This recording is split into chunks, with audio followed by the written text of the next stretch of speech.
کی بدبختی ختم ہو گئی. جلسے والے ڈرتے ہیں بارش ہو گئی تو جلسہ خراب ہو گیا. او اللہ کے بندو، جلسہ خراب نہیں ہوتا، بارش نہیں ہوتی تو جلسہ کامیاب ہوتا ہے، اور بارش ہوتی ہے تو جلسہ قبول ہو جاتا ہے. کامیاب جلسے وہ ہوتے ہیں حدیث کی روشنی میں مقبول جلسہ اپنی آنکھوں سے. تاجدار حرم نو بہار شفاعت، شب اسرا کے دورا نو شہ بزم جنت، دانائے سبل مولائے کل ختم الرسل، خسرو خوباں سیاہ لامکاں وجہ کل فقاں، در اللہ المکنون سر اللہ المخزون، عالم ما کانا وما یکون، آب و گل انبیاء جان و دل اصفیاء، مطلع ہر سعادت مقطع ہر سیادت، خلاصہ کائنات فخر موجودات، حضور احمد مجتبی محمد مصطفیٰ، ارواحنا فدا صلی اللہ تعالی علیہ وآلہ وصحبہ مبارک وسلم کی بارگاہ بے کس پناہ میں جس طریقے سے پڑھاؤں سب مل کر بلند آواز سے پڑھیں. الصلاۃ والسلام علیک یا رسول اللہ، الصلاۃ والسلام علیک یا نبی اللہ، الصلاۃ والسلام علیک یا حبیب اللہ، وعلی آلک واصحابک یا نور اللہ، صلی اللہ تعالی علیہ وسلم. دن لہو میں کھونا تجھے، شب صبح تک سونا تجھے، دن لہو میں کھونا تجھے، شب صبح تک سونا تجھے، شرم نبی خوف خدا یہ بھی نہیں وہ بھی نہیں، رزق خدا کھایا کیا، فرمان حق ٹالا کیا، شکر کرم کر سے سزا یہ بھی نہیں وہ بھی نہیں، ڈر تھا کہ عصیاں کی سزا اب ہو گیا روز جزا، ڈر تھا کہ عصیاں کی سزا اب ہو گیا روز جزا، دی ان کی رحمت میں صدا یہ بھی نہیں وہ بھی نہیں. آج کی یہ محفل اس سے سراپا قدس کے حوالے سے انعقاد پذیر ہے. مجھ سے پیشتر آپ نے برادر مکرم حضرت مولانا صادق رضوی صاحب، حضرت مولانا سید محمد قادری صاحب اور بھی دیگر علماء مشائخ سے آپ نے ان کے ملفوظات سماعت کیے. سید عبدالرؤف باپو سے بھی آپ نے نعتیں سنی. اور اب موسم ایسا ہے جو محفل کی حمایت میں نہیں ہے، لیکن نیپال والوں یقیناً آپ کی میزبانی ہم زندگی بھر یاد کرتے رہیں گے کہ آپ نے واقعی اپنے حسینی ہونے کا ثبوت ادا کیا ہے. یقیناً اہل نیپال اس بات کے مستحق ہیں کہ ان کو مبارکباد دی جائے. کیوں کہ آج کی یزیدیت کو اس جلسے سے پیغام ملا کہ کون کہتا ہے کہ امام حسین اکیلے تھے اور ان کا کسی نے ساتھ نہیں دیا. ارے 14 صدیاں بیتنے کے بعد نبی کے سچے غلاموں کی وفاداری یہ ہے کہ سیدوں کو چھوڑ کر جب یہ جلسے سے نہیں جاتے تو امام حسین کو چھوڑ کر کوئی میدان کربلا سے کیسے جا سکتا؟ اللہ آپ کی نسلوں کو سلامت رکھے. لیکن ہم آپ کو بہت امتحان میں نہیں رکھیں گے. بہت مختصر صرف چند منٹ ایک روایت پڑھ کر میں اپنی گفتگو کو پوری کروں گا، اس لیے کہ مائیں اور بہنیں بھی موجود ہیں اور آپ بھی بارش میں بھیگ رہے ہیں. کل آپ کو چھینک نہ آنے لگے تو کوئی کہے کہ محفل میں اس کی گئے تھے اور بیماری لے کر آئے. اس لیے آپ کی محبتوں کا بہت شکریہ. تقریر پھر کسی موقع پر ہوگی. ابھی صرف ایک روایت آپ کے سامنے پڑھ کر میں اپنی گفتگو کو مکمل کروں گا. اور اگر آپ کا ذوق اسی طرح سلامت رہا اور قدرت کو منظور رہا تو کچھ باتیں ہو سکے گی. میرے پیارے آقا صلی اللہ علیہ وسلم کے پیارے دیوانوں، غور سے سننا، توجہ سے سننا، اچھی طرح سے سننا۔ آج پوری دنیا کے اندر گناہ شباب پر ہے، گناہ بہت تیزی کے ساتھ بڑھتے جا رہے ہیں۔ گناہوں کا ماحول اتنا گندا ہو چکا ہے کہ وہ کون سا گناہ ہے جو مسلم معاشرے کے اندر موجود نہیں، بلکہ مسلم معاشرہ کیا، دنیا کے کسی بھی معاشرے کا جائزہ لیں، دنیا کے کسی بھی مذہب کے ماننے والوں کا جائزہ لیں، لوگ گناہوں کے اندر ڈوبے ہوئے ہیں۔ اللہ اکبر، سود عام ہے، زنا عام ہے، نشہ عام ہے، جھوٹ عام ہے، دغا بازی عام ہے، ماں باپ کے ساتھ بدسلوکی عام ہے۔ درد کے گناہوں کا ایک طوفان ہے جو گھروں کے اندر داخل ہو چکا ہے۔ کل تک کے مفکرین کہا کرتے تھے کہ دروازے پر گناہ دستک دے رہے ہیں، اب دروازے پر گناہ دستک نہیں دیتے، بلکہ اب تو گناہ گھر کے اندر داخل ہو چکے ہیں، گھر سبھی شبستانوں میں گناہ داخل ہو چکے ہیں۔ اللہ اکبر، پہلے انسان گھر کے باہر نکلتا تھا تو گناہ میں مبتلا ہوتا تھا، آج تو انسان گھر کے اندر لیتے لیتے گناہ کرتا ہے، آج انسان گھر میں بیٹھے بیٹھے گناہ کرتا ہے۔ ہمارے گھر گناہوں کے اڈے بن چکے ہیں۔ ایسے ماحول میں جب کے گھروں کے اندر گناہ داخل ہو چکے ہیں، انسان کو گناہ سے کوئی کیسے روکے، انسان کو کوئی گناہ سے کیسے بچائے؟ تو یاد رکھنا، کسی بھی مذہب کے پاس گناہ سے روکنے کا کوئی نسخہ نہیں ہے سوائے مذہب اسلام کے، اس لیے کہ اسلام کے پاس گناہ سے روکنے کا کتنا خوبصورت نسخہ موجود ہے۔ ایک آسان بات بتائیں، انسان گناہ کیوں کرتا ہے؟ انسان کرپشن کیوں کرتا ہے؟ انسان بدکاری کیوں کرتا ہے؟ انسان نشہ کیوں کرتا ہے؟ اس لیے کہ جب اس کو محسوس ہوتا ہے کہ مجھے کوئی دیکھ نہیں رہا ہے، تب انسان گناہ کرتا ہے، تب انسان برائی کرتا ہے، تب انسان عیاشی کرتا ہے، تب انسان کرپشن کرتا ہے۔ مثال کے طور پر کلاس روم کے اندر اگر ٹیچر موجود ہو تو کیا بچے شرارت کریں گے؟ کیا بچے مستی کریں گے؟ اگر یہ تصور ہو، استاد دیکھ رہے ہیں تو کلاس میں ڈسپلن قائم رہتا ہے۔ اگر بچوں کو معلوم ہو، اماں ابا دیکھ رہے ہیں تو گھر میں ڈسپلن برقرار رہتا ہے۔ اللہ اکبر، اسی طریقے سے آپ کے یہاں کیا ماحول ہے مجھے نہیں پتا، ہمارے پیارے ملک ہندوستان کا ماحول یہ ہے کہ بائک چلاتے وقت ہیلمٹ لگانا ضروری ہے۔ اگر ہیلمٹ نہ لگاؤ تو جو ہے وہ پولیس جو ہے ہم پر جو ہے وہ چالان کاٹ دیتی ہے، ہم پر جو پینلٹی لگا دیتی ہے۔ اللہ اکبر، تو جب ہمیں پتا ہوتا ہے کہ پولیس والا نہیں دیکھ رہا ہے تو ہمارے نوجوان ہیلمٹ اتار کر کے بائک چلاتے ہیں، لیکن جب پتا ہو کہ پوائنٹ پولیس موجود ہے، وہ دیکھ رہا ہے تو ہیلمٹ پہن لیتے ہیں۔ آپ مجھے بتائیں، انسان قانون کا کب پابند ہوتا ہے؟ انسان قانون کا اس وقت پابند ہوتا ہے جب اس کو پتا چلتا ہے کہ کوئی دیکھ رہا ہے، دیکھنے والا مجھے سزا بھی دے سکتا ہے، مجھ پر پینلٹی بھی لگا سکتا ہے، مجھ پر چالان بھی کاٹ سکتا ہے۔ اللہ اکبر، اگر کلاس روم میں ٹیچر دیکھ رہا ہو تو پوری کلاس میں ڈسپلن ہے، اگر ماں باپ دیکھ رہے ہو تو گھر کا ماحول اچھا ہے۔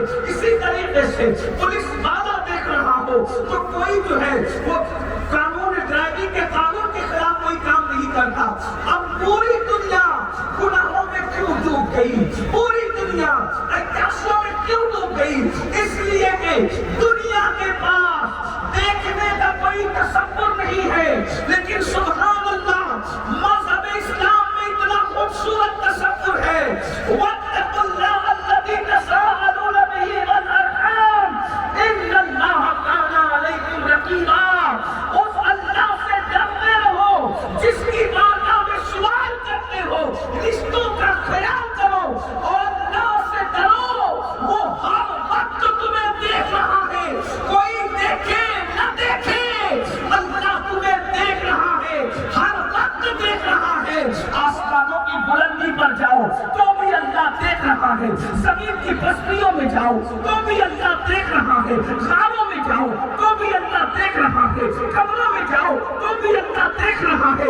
ارشاد ہوتا ہے وَمَا مَعَكُمْ أَيْنَمَا كُنتُمْ، تم جہاں کہیں ہو اللہ تمہارے ساتھ ہے۔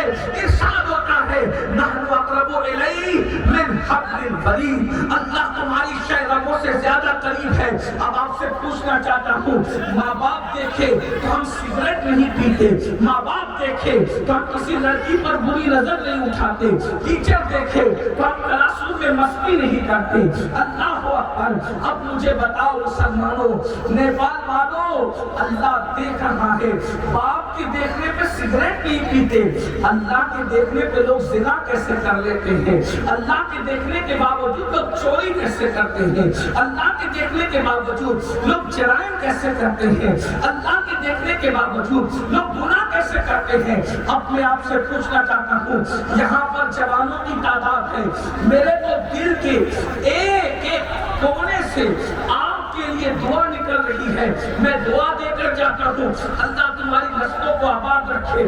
لیکن ایک جملہ یاد رکھنا، یہاں 80% سے زیادہ جوان ہے، اور جوانوں تم نے اپنی جوانی کو کہاں رکھا؟ اللہ اکبر۔ آج کا جوان اللہ اکبر جنگی فلمیں دیکھ رہا ہے، آج کا جوان گانے سن رہا ہے، آج کا جوان لڑکی بازی میں مبتلا ہے، آج کا جوان شراب نوشی میں مبتلا ہے، آج کا جوان اللہ اکبر عیاشی اور آوارگی میں مبتلا ہے۔ اے میری قوم کے جوانوں، میں تم سے پوچھنا چاہتا ہوں، اللہ دیکھ رہا ہے، بتاؤ اللہ سے بھی بڑی کوئی ذات ہے؟ اللہ سے بڑی کوئی ذات ہے؟ نہیں نا؟ تو بتاؤ جب اللہ دیکھ رہا ہے، باپ کے دیکھنے پہ سگریٹ نہیں پیتے، اللہ کے دیکھنے پہ گناہ کیسے کر رہے ہو؟ اور سنو، جب اللہ کسی کو گناہ کرتے دیکھتا ہے وہ ناراض ہوتا ہے، اور جب وہ ناراض ہوتا ہے تو پھر وہ عذاب دیتا ہے۔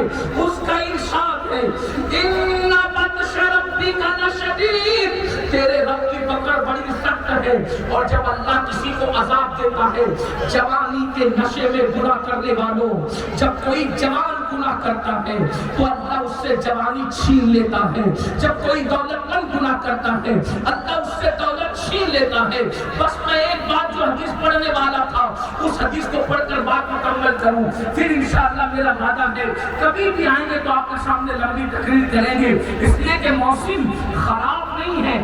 کبھی یہ مت کہنا کہ موسم خراب ہے، واللہ کوئی موسم ہمارے یہاں خراب نہیں ہوتا، بلکہ ہمارے یہاں ہر موسم خوشگوار ہوتا ہے۔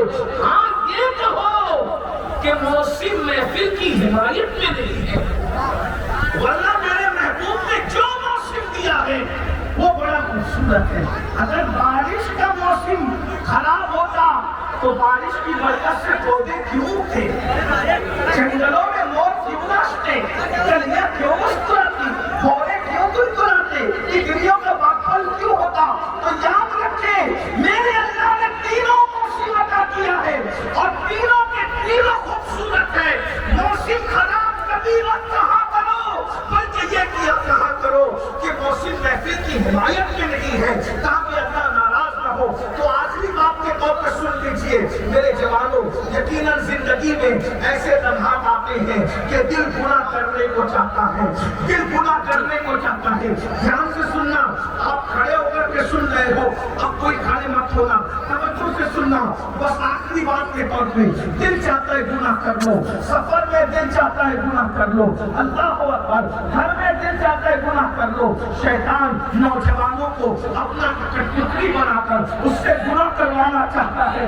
بس میری ایک بات یاد رکھنا، زندگی میں کوئی ایک گناہ، توجہ، زندگی میں کوئی ایک گناہ، دیکھو بھائی، یہ بھیا بابو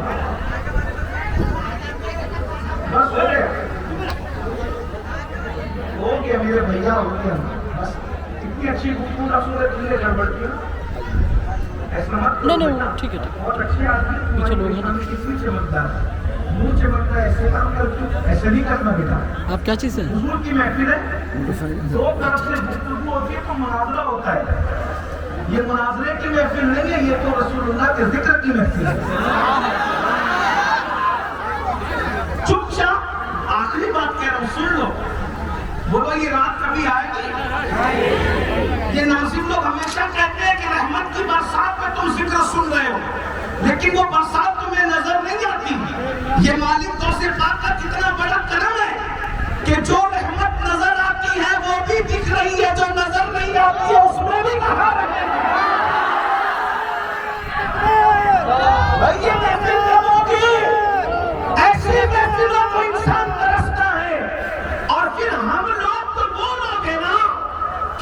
چھتری لگائی گئی، ہم کبھی بھی چھتری کے نیچے بیان نہیں کرتے، ہم کہتے ہیں ہماری قوم دھوپ میں ہوگی تو ہم بھی دھوپ میں ہوں گے، ہماری قوم سردی میں ہوگی ہم بھی سردی میں ہوں گے، ہماری قوم بھیگ کے سو رہی ہوگی تو ہم چھتری کے نیچے نہیں، ہم بھی بھیگ کر سنا رہے ہوں گے۔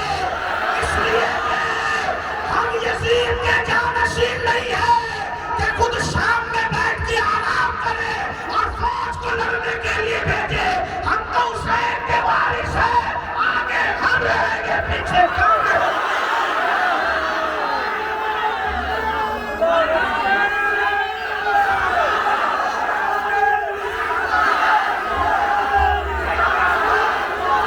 وہ لوگ ہوتے ہیں جو گھر میں بیٹھ کے قوم کو آگے کرتے ہیں، ہم کہتے ہیں ہم آگے رہیں گے، اگر ہماری قوم بیمار پڑتی ہے تو پہلے ہم بیمار پڑیں گے، ہماری قوم چھینکتی ہے تو پہلے ہم چھینکیں گے، ہماری قوم بھیگتی ہے تو پہلے ہم بھیگیں گے، اس لیے کہ کس کو کیا پتا یہ پانی کے قطرے نہیں، یہ رحمت خدا ہے۔ نہا لو اس میں تاکہ قسمت کی بدبختی ختم ہو۔ جلسے والے جلتے بارش ہو گئی تو جلسہ خراب ہو گیا، او اللہ کے بندو جلسہ خراب نہیں ہوتا، بارش نہیں ہوتی تو جلسہ کامیاب ہوتا ہے، اور بارش ہوتی ہے تو جلسہ قبول ہو جاتا ہے۔ کامیاب جلسے وہ دیکھے ہیں حدیث کی روشنی میں مقبول جلسہ اپنی آنکھوں سے۔ آپ کیا سمجھتے ہو؟ اس لیے آخری بات کے طور پر سنو، آپ کوئی کچھ بھی کہے گا، آخری بات کے طور پہ زندگی میں یہ فقیر کی ایک بات یاد رکھ، زندگی میں کبھی ایک گناہ یہ سوچ کر چھوڑ دو اللہ دیکھ رہا ہے، بس ایک گناہ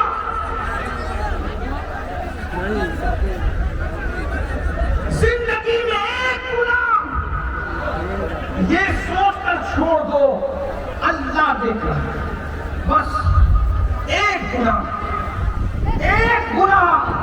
اللہ دیکھ رہا ہے۔ اس کی برکت کیا ہے؟ اس کی برکت کیا ہے کہ اللہ دیکھ رہا ہے؟ تم نے اللہ کی تعظیم میں ایک گناہ چھوڑ دیا کہ اللہ دیکھ رہا ہے۔ اور بھائی انسان دیکھ رہا ہوتا ہے تو ماں لقمہ نہیں کھاتے، ابا دیکھ رہا تو سگریٹ نہیں پیتے، پیر صاحب دیکھ رہے ہو تم گٹکا نہیں تھوکتے، سی سی ٹی وی کیمرہ لگا ہوا ہو تو پان کھا کر کے نہیں تھوکتے، اپنے جیسے لوگ دیکھ رہے ہیں تو ہم اتنی چھوٹے چھوٹے کام نہیں کرتے، اور اللہ دیکھ رہا ہے تو کیا نہیں کرتے ہو؟ سب کچھ کر رہے ہو، مطلب سب کی عزت کر رہے ہو، اللہ کی عزت نہیں کرتے، سب کی عزت کرے اللہ کی عزت نہیں کرتے۔ قرآن میں اللہ تم سے شکایت کر رہا ہے، وَمَا قَدَرُ اللَّهَ حَقَّ قَدْرِهِ، تم نے اللہ کی وہ قدر نہیں کی جیسا کہ قدر کرنے کا حق تھا۔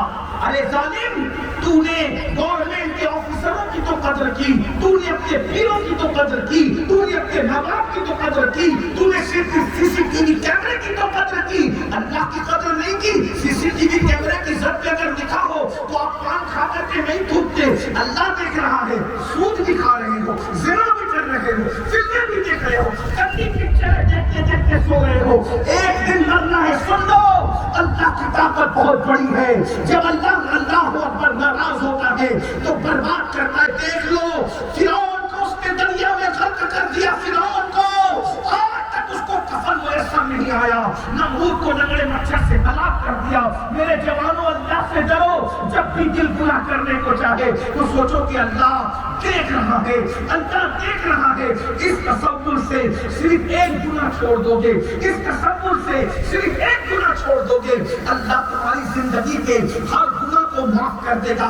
اس سلسلے میں ترمذی شریف کی ایک حدیث ہے، اس کا مفہوم اپنے الفاظ کے جامع میں پیش کر رہا ہوں۔ بس اسی حدیث کے لیے اتنی لمبی تمہید باندھی تھی، ترمذی شریف کی حدیث، اس کا مفہوم میرے الفاظ کے جامع میں اللہ اکبر، اللہ کے سچے رسول صادق و مصدوق مصطفیٰ جان رحمت صلی اللہ علیہ وآلہ وصحبہ وبارک وسلم ارشاد فرماتے فرماتے ہیں بنی اسرائیل کے اندر ایک جوان تھا، بنی اسرائیل میں ایک جوان تھا، اس جوان کا نام کفل تھا، اور کفل کو لڑکیوں سے بہت پیار تھا، لڑکیوں سے بڑی محبت تھی، اتنا بڑا عیاش، اتنا بڑا آوارہ، اتنا بڑا بدکار تھا کفل کہ روزانہ اس کے بستر پر کوئی نئی لڑکی رہا کرتی تھی۔ میں حدیث کی شرح کے ساتھ جو ہے وہ اس کا مفہوم پیش کر رہا ہوں۔ اس کے وہ بہت مالدار تھا، ظاہر سی بات ہے حسن و جوانی اور دولت اکٹھا ہو جائے، میرے آقا نے اسی لیے تو فرمایا ٹھوکر بھی لگتی ہے تو گناہ کی وجہ سے لگتی ہے، چراغ بھی بجھتا ہے تو گناہ کی وجہ سے بجھتا ہے، جسم میں کھجلی بھی آتی ہے تو گناہ کی وجہ سے آتی ہے، آنکھیں پھڑکتی ہے تو گناہ کی وجہ سے پھڑکتی ہے۔ یعنی مطلب یہ ہے میرے عزیز، اللہ اکبر، اگر انسان گناہ کرنا چھوڑ دے اسے زندگی میں کبھی ٹھوکر بھی نہیں لگ سکتی۔ انسان گناہ کرنا چھوڑ دے، اللہ اکبر، کبھی اس کا چراغ بھی آنکھیاں نہیں بجھا سکتی۔ مسلمانوں ذرا اپنے آپ کو غور سے دیکھو، تمہارا چلایا ہوا چراغ آنکھیاں نہیں بجھا سکتی، جب مسلمان کے چراغ کو کوئی آنکھی نہیں بجھا سکتی تو آنکھیاں مسلمانوں کو برباد کیسے کر سکتی ہے؟ شرط یہ ہے کہ مسلمان کو وہ مسلمان بننے کی ضرورت ہے۔ لائے تھے میرے بھائی، تم قادری بن گئے، ہم سب قادری بن گئے، برکاتی بن گئے، رضوی بن گئے، اشرفی بن گئے، چشتی بن گئے، حشمتی بن گئے، معاصی بن گئے، مداری بن گئے، ڈاکٹر بنے، ٹیچر بنے، خطیب بنے، ادیب بنے، عالم بنے، مفتی بنے، جج بنے، سب بنے۔ کیا ویسے مسلمان بھی بنے جیسے مسلمان بنانے رسول اللہ تشریف لائے تھے؟ آپ کچھ بھی بن جاؤ، نجات نہیں ملے گی جب تک رسول اللہ جیسا مسلمان بنانے آئے تھے ویسا مسلمان نہ بنو۔ یہ شہادت گہے الفت میں قدم رکھنا ہے۔ لوگ آسان سمجھتے ہیں مسلمان ہونا اور بہت آسان ہے، کافر کا مسلمان ہونا بہت مشکل ہے۔ مسلمان کا مسلمان ہونا، میرے بھائیوں غور سے سن لو، اچھی طرح سے سن لو، جب بھی کوئی گناہ کرتا ہے اللہ اس کو سزا دیتا ہے۔ قرآن کہتا ہے وَمَا أَصَابَكُم مِّن مُّصِيبَةٍ فَبِمَا كَسَبَتْ أَيْدِيكُمْ، کہ تم پر جو بھی مصیبت آتی ہے وہ تمہارے گناہ کی وجہ سے آتی ہے۔ یہ قوم کی بیٹیاں یہاں ہیں، اگر ان کو رشتے نہیں آ رہے ہیں تعویذ کے چکر میں مت پڑو، توبہ کرو، گناہ چھوڑ دو، تمہارے دروازے پہ رشتے نہ آئے تو پھر یہ نوجوان لڑکے جو ڈگریاں لے کر کے پھر رہے ہیں